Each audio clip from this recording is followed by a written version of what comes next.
Amém, irmãos? Mais uma vez, a paz de Jesus a todos. Lucas capítulo 15. Lucas capítulo 15. Louvado seja Deus.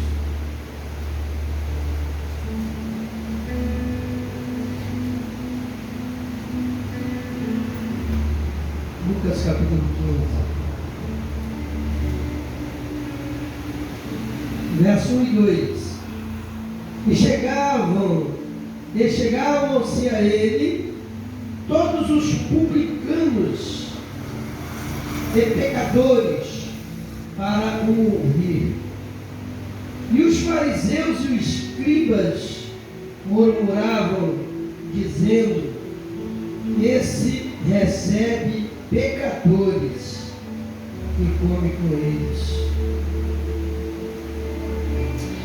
Pai querido, é a tua palavra, e a tua palavra é uma semente, prepara cada coração como uma terra fértil, onde essa semente possa cair, brotar, crescer e dar frutos. A voz é minha, a palavra é tua. Tira todo eu, toda a sabedoria humana, todo querer, e teu Espírito venha dar vazão, venha ter liberdade de falar neste lugar. Fala os nossos corações, nós te pedimos, no nome de Jesus, para a glória de Deus. Amém? Irmãos, muito interessante esses dois versículos, porque dentro desses dois versículos, Jesus ele fala sobre 3 parábolas. E todas essas 3 parábolas estão sendo ditas tanto para aqueles que vieram, eles chegavam-se a ele, todos os publicanos e pecadores. Então chegava até Jesus, vinha até Jesus, os publicanos e os pecadores. A diferença entre o publicano e o pecador, que para o judeu, o publicano era pior que o pecador, porque eram judeus trabalhando para César, trabalhando para o governo romano, e o povo judeu, principalmente os religiosos, tinha os publicanos como ladrões e como traidores da pátria. Mas um dia Jesus, passando perto de coletoria de impostos, ele colocou o olho em um homem chamado Mateus. Mateus era cobrador de impostos. Jesus disse: levanta e vem. Ele não pensou 2 vezes, nem perguntou para quê. Mas por que ele largou a coletoria, o lugar que ele cobrava os impostos, deixou tudo, levantou e foi? Porque ele sabia quem é que estava chamando. Eu tenho certeza que se alguém parar você na rua e falar: vem, me segue, se você nunca viu, não sabe quem é, você vai dizer: está queimado, Satanás, está arrependido no nome de Jesus, principalmente nessa época de violência que a gente está vivendo. E esse homem, ele ouve Jesus chamar ele, e ele vai, porque ele sabia, a Bíblia não diz, mas eu creio que ele sabia quem era Jesus. Não que Jesus procurasse fama, mas a fama, o nome de Jesus, estava sendo espalhado para todo lugar.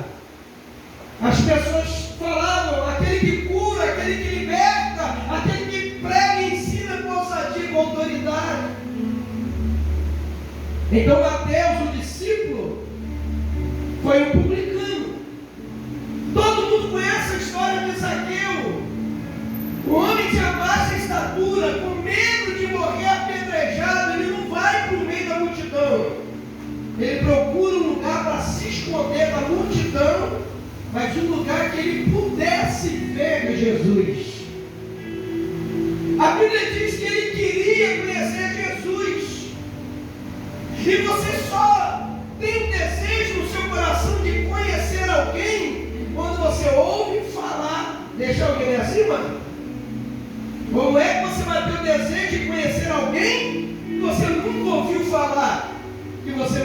quem é. As boas novas do reino, também os milagres chegaram ao ouvido daquele homem, certo, evangelista? Por isso ele tinha desejo de conhecer Jesus. E é por isso que é importante o teu testemunho de vida. Eu me lembro lá no povoado de Limeira, uma nova convertida. Alguém liga para o celular dela no dia de culto, no dia de sábado, e diz: furou na terra, se vão tomar gelada. Tinha um tal de um paredão lá, esses carros que som, que eles mandam uma altura. Pô, vai tudo para lá. Sabe qual foi a resposta dela? Não. Agora eu sou crente, ó. Agora eu sou de Jesus, não estou mais nessa. Estou me arrumando para ir para a igreja. Vamos lá? A pessoa do outro lado até riu, porque eu não estava acreditando, mas ela estava falando sério. Mas por que ela agora abriu a boca e disse: agora eu sou uma serva de Deus, uma crente? Porque alguém falou para ela da base onde o evangelho estava sendo pregado. Ela foi por curiosidade, para procurar saber, e acabou abrindo o coração para Jesus. Você pode aplaudir a Deus? Não tem como você querer conhecer uma pessoa que você nunca ouviu falar, você não sabe quem é. E outra coisa, dependendo do que você ouvir da pessoa, você vai dizer assim: não quero não tem desejo de conhecer não, né, Silu? Se uma pessoa chega para você: olha, aquilo lá é fofoqueiro, mexeriqueiro, caçador de confusão, você vai querer conhecer? Você que vai querer fazer amizade? Vai querer andar junto? Não, você estou fora.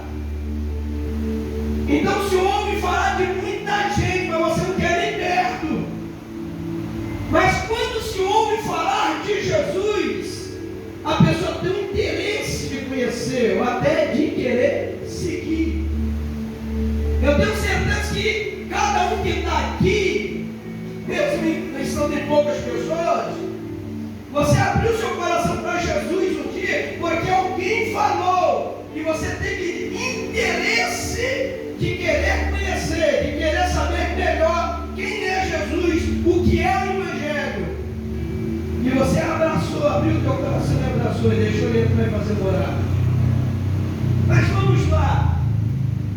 O texto que nós lemos está falando de duas classes de pessoas. Uma de publicanos, traidores da pátria, rejeitados do povo, e outro de pecadores. O escritor Lucas, ele não dá nome, diz pecadores. Aí o pecador da época, que parava para ouvir Jesus falar, quem era? Eram os ladrões, as prostitutas.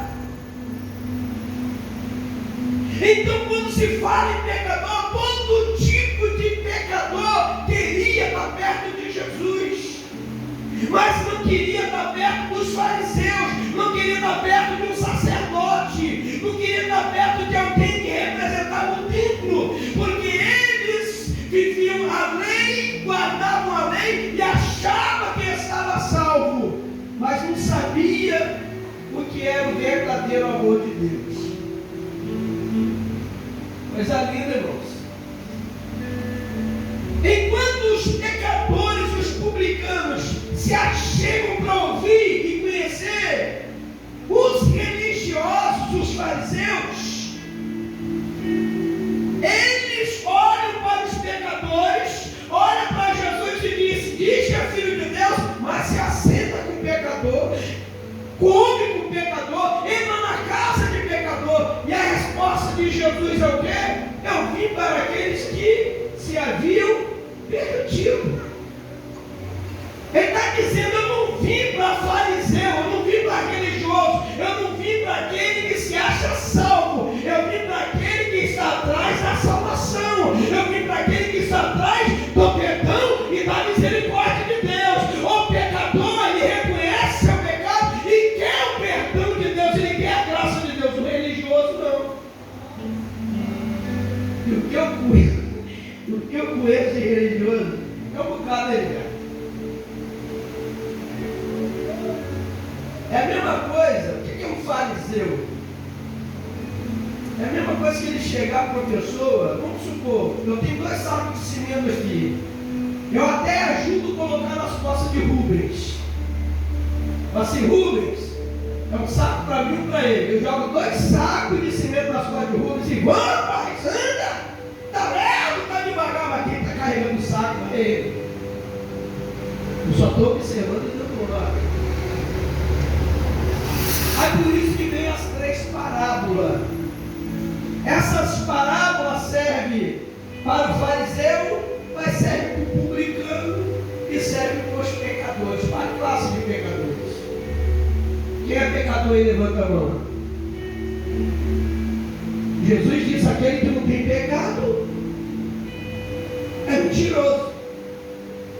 Mas pastor, todo aquele que fala que não tem pecado, ele é mentiroso. Porque enquanto você está vivendo aqui na terra, você está sujeito ao pecado. É um pecador arrependido. Não é um pecador que tem Jesus como advogado.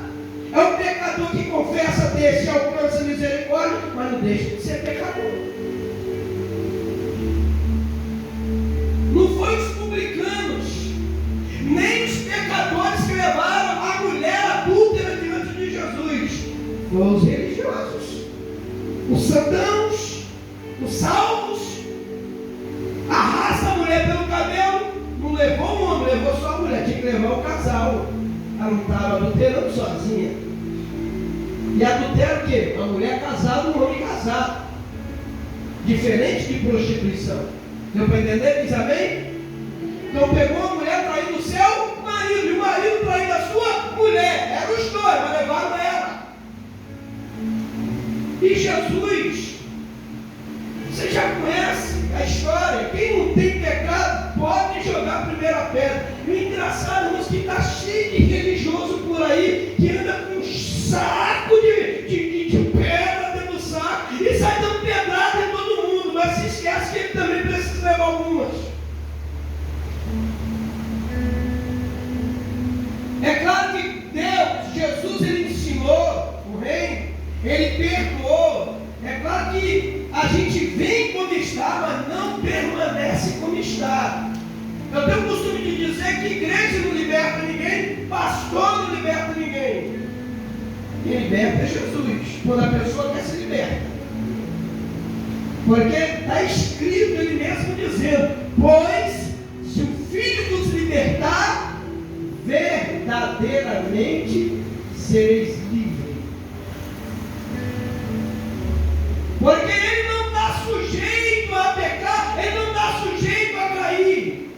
E o homem, ele não consegue libertar ninguém, porque ele precisa ser liberto. E às vezes hoje tem aí 10, 20, 30, 40 anos de igreja, e nem todo mundo é liberto por completo. Não tem muita coisa na nossa vida que a gente vai sendo liberto com o tempo. Está de acordo, Edgar? Você ouve uma palavra hoje, pá, é liberto, já não faço mais. Ouve outra palavra amanhã, e assim Deus vai tratando, Deus vai ensinando, o Espírito Santo de Deus vai mostrando, e a palavra vai libertando. Então ninguém é liberto sempre, não existe. Mas pastor, eu não bebo mais, eu não fumo mais, eu não cobiço mulher dos outros, eu não prostituo. Ah, pastor, eu não uso droga. Irmãos, a gente peca no olhar, peca no ouvir, peca no pensar, pecado nos rodeia, está aí. E se o arrebatamento da igreja acontecer, e só subir aquele que não tem pecado, ninguém sobe. A igreja vai ficar toda aí. Ninguém sobe, irmãos. Fica todo mundo. Deu para entender? Diz amém? Você pode aplaudir o Senhor? Então a primeira parábola é da ovelha perdida. Por que Jesus ele conta uma parábola, uma história da época dele? Porque aonde Jesus ia, aonde Jesus passava, tinha pastor e tinha ovelha. Pastor e ovelha. Aí conta a história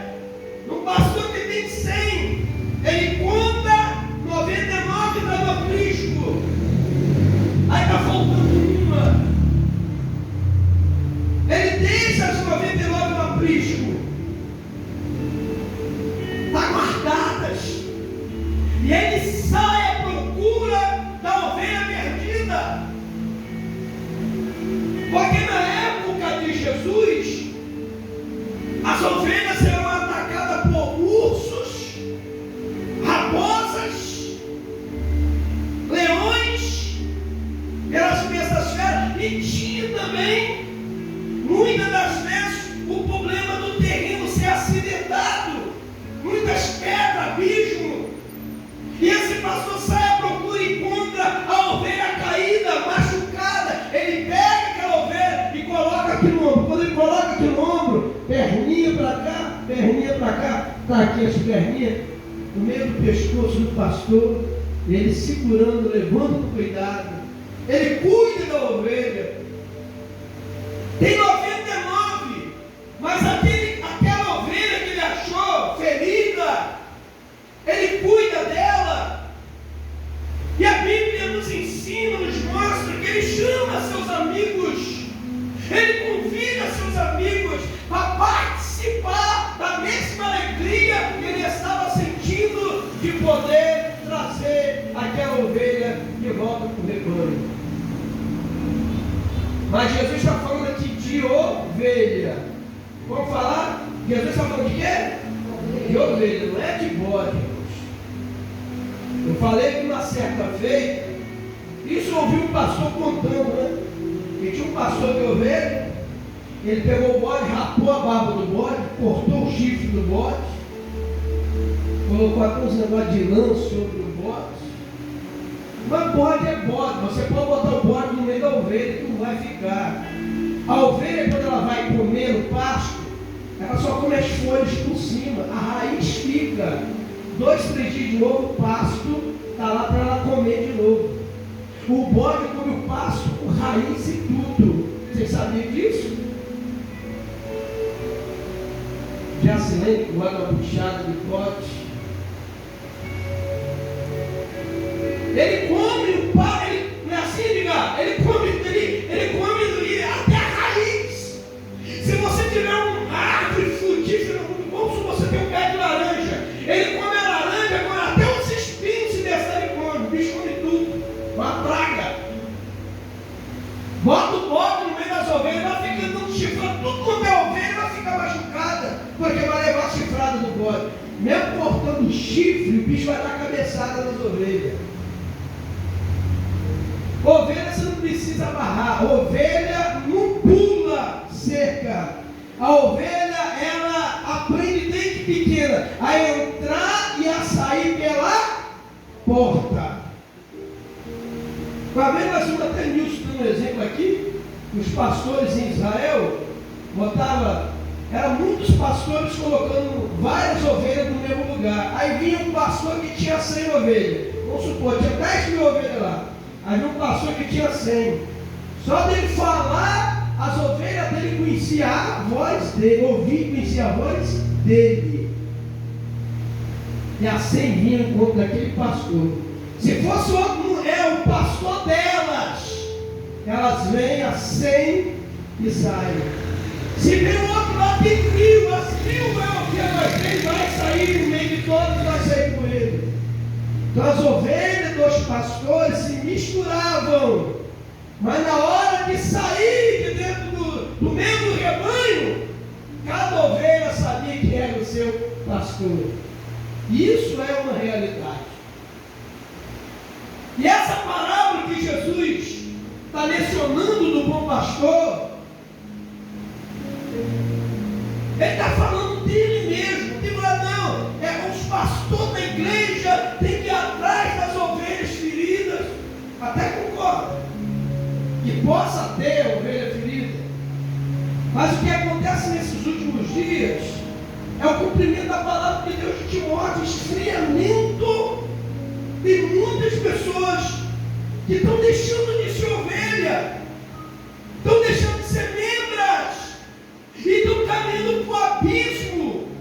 E nem o pastor da igreja, nem o pastor Jesus, se ela não quiser, vai trazer de volta para o rebanho. Porque tem ovelha que sai e não vira o cabeção, não quer mais. Eu conheço um bocado assim, que sai e não quer saber mais de igreja, não quer saber de mais nada. E se você insistir, você vai ser chamado de chato. chato, mas estou enjoado. Não deixa, não larga meu pé. Jesus está falando de ovelha. Tem aquelas que se ferem, trazendo para os dias atuais as lutas, as provações, as adversidades, as enfermidades. Talvez também passou pelo processo de enfermidade muito grande. Mais algumas pessoas aqui. Então são coisas que até espiritualmente nos abate, nos deixa para baixo, porque só Deus sabe o que passa em cada coração. O pastor talvez não sabe, o pastor do pastor sabe que aquela ovelha está ferida, e ele tem sua forma, o seu jeito. Ele vai usar alguém, um louvor, uma palavra, uma mensagem, para trazer conforto, para trazer refrigério para a alma daquela pessoa. Daqui a pouco ela está forte e está de pé de novo e está caminhando. Mas tem aquelas que a frieza dos últimos dias, porque a Bíblia fala que nos últimos dias isso iria acontecer e está acontecendo. Tem muita gente que não quer saber mais de Deus, não quer saber. Pessoas, esse dia eu estava conversando com um evangelista de Gá, não vou citar nome, mas eu conheci, ele conheceu, e talvez você até conhece pessoas que tiveram intimidade com Deus, foram usados por Deus, e hoje tem coragem de dizer assim: eu não acredito em Deus. Não é assim, ligado?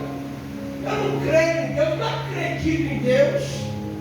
E teve experiência com Deus, irmãos. Uma pessoa que nunca teve experiência nenhuma com Deus, Deus pode até ter misericórdia dessa pessoa, mas uma pessoa que teve intimidade, teve experiência, dizer que não acredita em Deus, chegar até dizer que Deus não existe, batizado nas águas, foi membro de uma igreja, e chegar a esse ponto, a frieza gera dureza de coração, e acaba se tornando a natureza de ovelha, sai e agora entra a natureza de bode.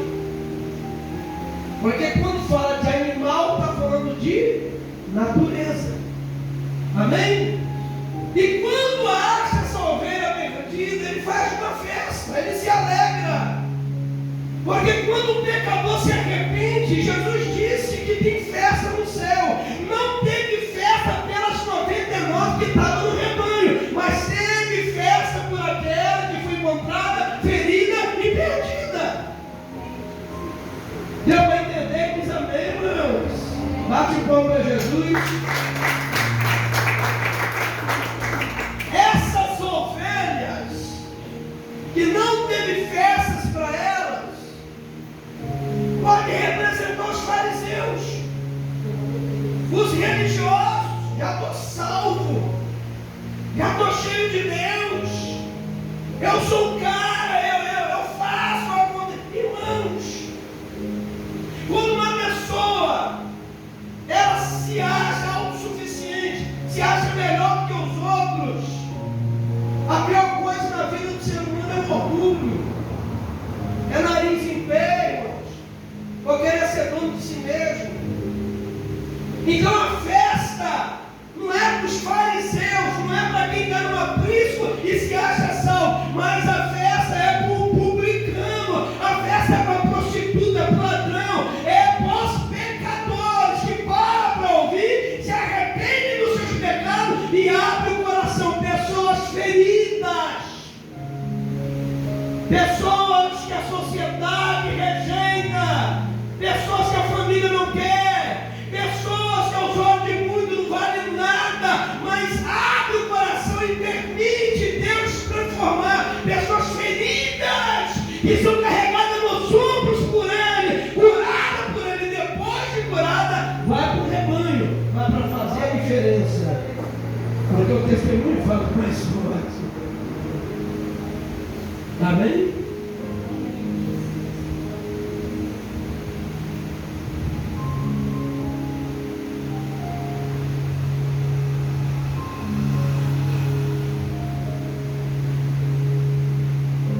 Ele faz uma pergunta, né?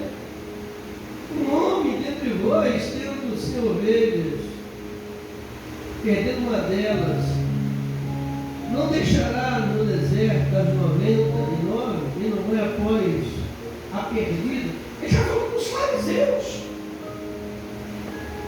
Está dizendo, pode vocês que têm 100 ovelhas, se uma delas se perder, você não vai atrás?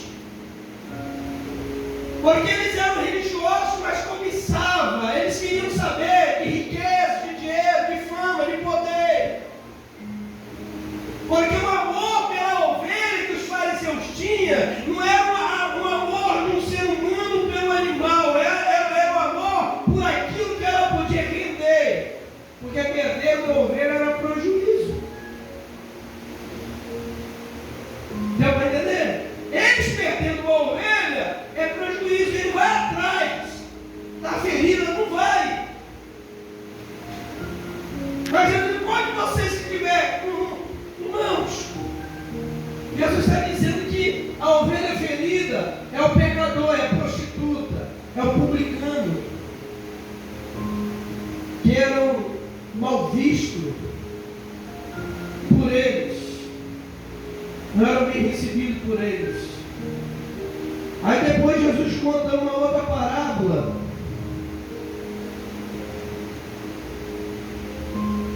de uma mulher que tinha 10 dracmas. Ela tinha 10 dracmas. Está no capítulo 15, versículo 8 de Lucas. Agora uma mulher tendo 10 dracmas, se perdeu uma dracma, não acende a candeia e varre a casa, a busca com diligência até achar, e achando-a, convoca as amigas e vizinhas, dizendo, alegrai-vos comigo, porque já achei a dracma perdida. A dracma era equivalente a um dia de serviço. 10 dracmas para uma mulher é como se fosse uma economia de um mês para uma mulher que trabalha. Porque o dia, até naquela época, seria diferente do dia de trabalho do homem. Mas o trabalho de um homem, uma dracma seria equivalente a um dia de trabalho. Talvez a economia daquela mulher. Mas alguns historiadores chamam de dizer que havia um costume do noivo dar um colar, dava um colar com moedas de dracma. Algumas usavam no pescoço, outros talvez na testa, alguns usavam no braço. O colar ou a pulseira feita com as moedas. Então tinha muito valor, não só comercial, mas se fosse um presente de um futuro marido, de um valor sentimental. Aquela mulher perde a dracma e a Bíblia diz que ela acende a luz, ela acende a lamparina. Na época, as casas, maioria feitas de pedra e o chão era de barro solado e pedra. A maioria das casas não tinha janela, só tinha porta. Então podia estar de dia, o sol está quente, mas dentro de casa estava escuro. Às vezes, ao construir, botavam na parte alta uma gretinha lá, mas não clareava a casa como se deveria clarear. Então, estando de dia ou de noite, para procurar alguma coisa, tinha que acender a lamparina. Aí tem pregadores que falam, aquela lamparina representa o Espírito Santo, aquela vassoura representa a palavra. Não tem nada a ver, irmãos. Jesus, ele pega a história, ele pega e coloca ali na parábola coisas que ocorriam, que aconteciam na época. Mas o interessante é que aquela dracma também representa o pecador. Porque essa mulher depois, olha só, ela varre a casa, né? Ela clareando e vai. Aí quando ela acha, ninguém sabia que ela tinha perdido. Ninguém sabia o que tinha acontecido, mas ela teve o prazer de convidar as suas amigas para festejar, para se alegrar, porque achou a dracma perdida. E todas as vezes que fala de perdida, aqui está falando do pecador. A dracma perdida é o publicano, é a prostituta, é o ladrão, é o pecador. A dracma perdida, a ovelha perdida é o publicano, é a prostituta.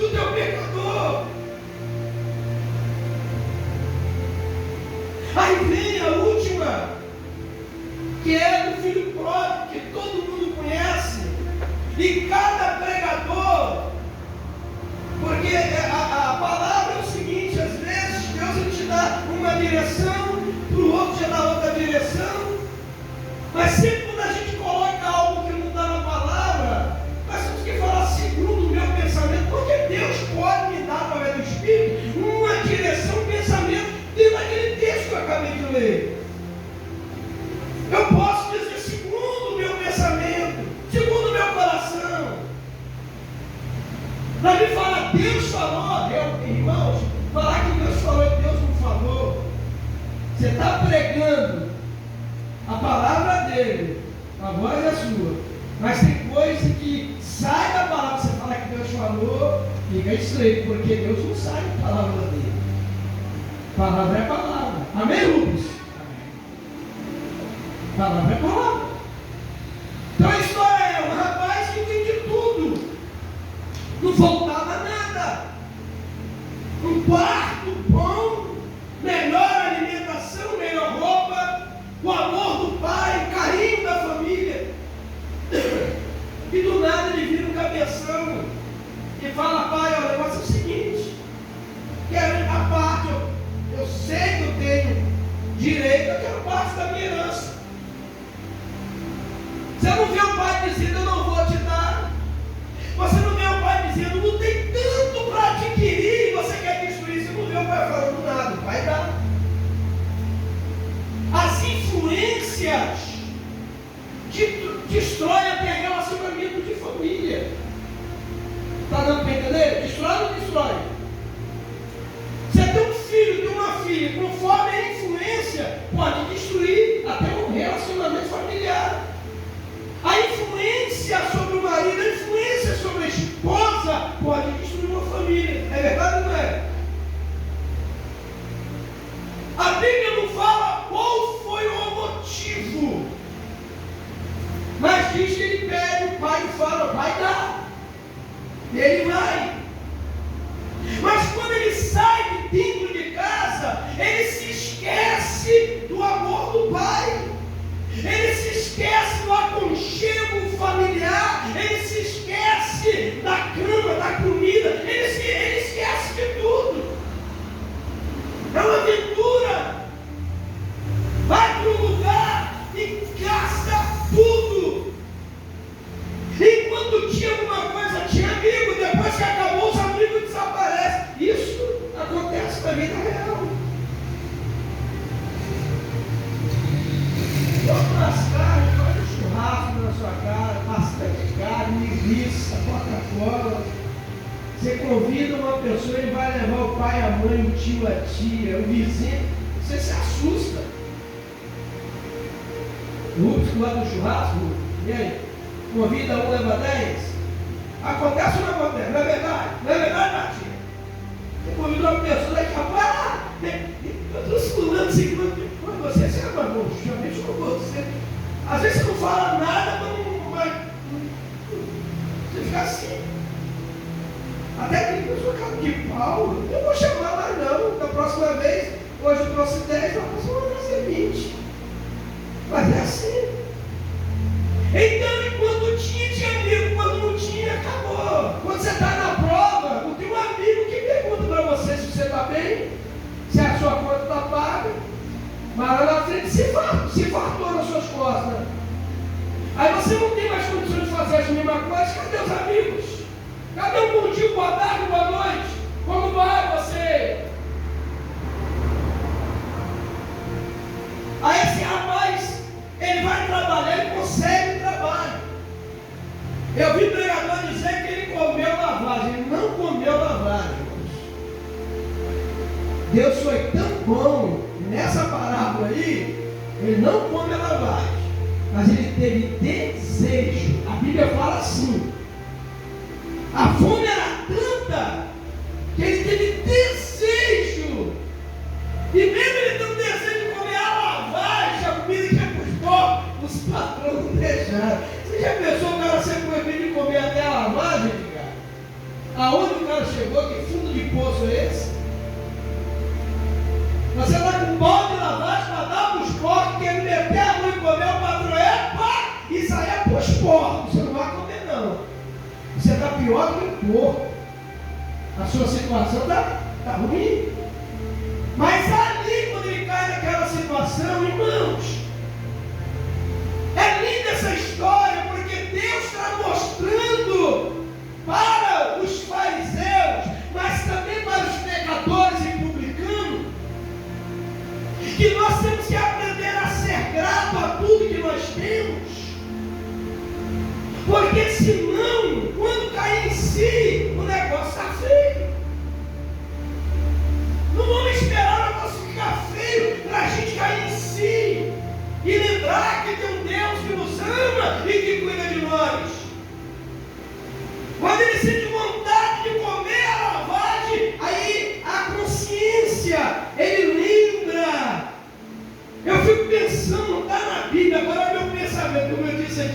Ele imaginando, Edgar, aquele bife do tamanho do prato acebolado, aquele monte de lavagem na mão, batendo dentro, você não vai comer. E ele lembrando aquele bifão acebolado, hein, Martinho? Martinho gosta não, bifão do tamanho do prato, cheio de cebola por cima. Ele lembrando aquele café da manhã, os cachinhos de uva, uma bandinha de melancia, um queijinho, um presunto, aquele pão quentinho sem fumaça, e ele com a lavagem na mão. Lembra disso? Triste, né? Aí quando ele lembra da casa do pai, ele cai em si. O que eu estou fazendo aqui? Isso aqui não é meu lugar. Mas também ele lembrou que ele abandonou a casa. Ele lembrou que ele abandonou o pai. Ele deixou o pai, ele deixou a casa, abandonou tudo. Ele lembra de tudo, mas ele fala para ele mesmo: quantos trabalhadores, não é o filho, ele está dizendo, quantos trabalhadores, porque lá ele era trabalhador e nem lavado podia comer, mas ele fala para ele mesmo: quantos trabalhadores do meu pai tem pão com fartura, come do pão e do melhor, e eu aqui olhando para essa lavagem não posso comer. Voltar-me-ei, irei ter com meu pai, e eu vou dizer para o meu pai que eu não sou mais digno de ser chamado de filho. Algumas vezes, irmãos, o Espírito Santo já me levou a fazer esse tipo de oração. Não é que eu caí em pecado, caí em adultério, nada disso. É que eu sempre ensinei que em Evangelho é o quê? Você reconhecer seus pecados, reconhecer que você é pecador e reconhecer o sacrifício de Cristo. E algumas vezes eu falei: Senhor, eu não sou digno de subir no altar para pregar, eu não sou digno de me prostrar de joelho para falar contigo. Eu estou pior do que aquele filho pródigo. Eu me coloco assim diante de Deus. E a Bíblia diz que toda vez que você se humilha, humilhado, não é vir rasgado com a igreja, com o chinelo amarrado, tudo mesmo tem um chinelo e vai vir com o chinelo, sapatinho de fogo, ele anda e sai fogo no pé, né? Amarrado de arame. Mas uma pessoa humilde não é a pessoa que anda rasgada, anda suja, escabelada, mal vestida. Isso não é humildade. Isso não fala de caráter, fala da pessoa. Ser humilde é reconhecer quem você é. Por mais que você ore, por mais que você ache que tenha vida com Deus, reconhecer quem você é, lembrar de onde Deus tirou você, como era uma vida lá atrás, e de vez em quando fazer, porque aquele homem frente ao templo, bater no peito e dizer: tem misericórdia de mim, Senhor, porque sou um miserável pecador, tem misericórdia de mim. É isso. Esse filho pródigo, ele diz: voltar-me-ei, irei ter com meu pai, e vou dizer para ele que eu não sou mais digno de ser chamado de filho. A consciência do eu. Vem lembrança de quem ele era dentro de casa, do cuidado, do amor do pai para com ele. Mas ele também conhecia o pai, porque senão ele não iria voltar. Ele sabia que ele iria voltar e o pai o iria receber. Quem está de acordo diz amém? Porque ele não ia voltar se ele soubesse que o pai não ia receber. O pai não foi atrás dele, o irmão não foi atrás dele, o empregado não foi atrás dele, ele caiu em si e voltou. E quando ele volta, o pai está esperando ele. O pai mandou ele fazer a barba, o pai mandou ele tomar um banho, o pai mandou ele mudar de roupa. Ele estava cabeludo, esquelético, com a unha crescida, parecendo um bicho. Não estava do jeito que saiu, a forma que ele voltou não era do jeito que ele saiu. Mas o pai o abraçou, o pai o beijou. Aleluia. Você vê que nas duas parábolas anteriores houve fé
coração. Você foi salvo pela graça. Você está na presença de Deus pela graça. Essa graça nos constrange, que é o favor de Deus, é o amor de Deus, sendo derramado através do seu Filho Jesus Cristo. Você vê que os fariseus, eles iam para criticar, mas os pecadores iam para ouvir Jesus ensinar. E para ouvir os ensinos de Jesus é querer aprender sobre Deus. Para ir para criticar, é triste, né? Mas acontece às vezes uma pregação, tem aquele, a pregação hoje não foi boa, o pregador foi assim, foi assado, e não se foi Deus falando. Se a palavra foi boa ou foi ruim, é a palavra de Deus. E a palavra de Deus ela não volta vazia. Amém, Maria? Amém, irmãos? Amém. Fala obrigado, Jesus, por essa palavra maravilhosa, o seu amor derramado na cruz.